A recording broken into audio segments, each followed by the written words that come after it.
Ate Inday, ate? Ano yun, te? Ate, nagsumbong yung anak ko sa akin, hindi mo daw pinapabili sa kabilang tindahan, nagagalit ka daw. O tapos? Bakit gano'n naman, Ate Inday? O, tama ka, pinagbabawalan ko nga. Alam mo, Ate Inday, yung mamimili, may karapatan yan sila kung saan nila gusto bumili. O, ano naman ngayon? Tapos gusto mo sa'yo lang bumili.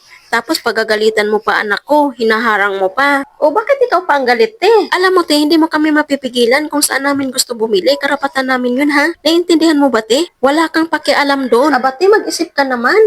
Respeto naman sa may mga tindahan kung saan kayo nangungutang. Kung may mga pera kayo, nilalagpasan nyo lang yung tindahan ko dito, parang hindi nyo nakikita, dinadaan-daanan nyo lang. Tapos, pag wala na kayong pera, dito ang takbuhan ninyo, dito kayo mangungutang. Aba, ayos kayo ha, napakahaba na nga ng listahan nyo dito eh. Hindi ka nga masingil, te. Pag sinisingil ka nga, laging sagot mo, bukas na lang, te. Tao po. Ano yan, kuya? May pabili nga ng sinigang mix. Nag-mix. Sandali lang ha kung meron kami. Sige po. Ito, kuya. Ito lang meron eh. Ito ba yun?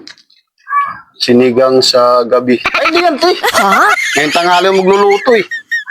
Yung sinigang sa yung araw. Gabi yan eh. Ang ganon? Meron yan, meron ng gabi. Meron yan sa araw. Ito. Pwede na yan? Sinigang sa araw. Yan! Hindi rato, di marunong sa tinitinda niya. Ito yun. Ay ate, wala na po ba kayong buko? May nakikita kang buko? Wala po. Mango shake na lang po. Ilan? Isa lang po.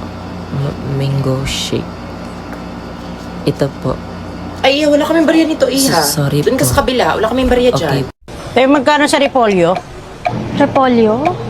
Ito, oh. Cabbage. Wait lang po I'm just gonna check Wow. the checklist. English speaker. It's 80 pesos per kilo.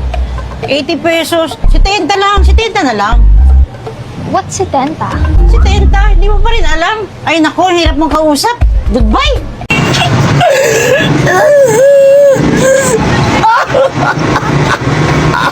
Dalawang spray.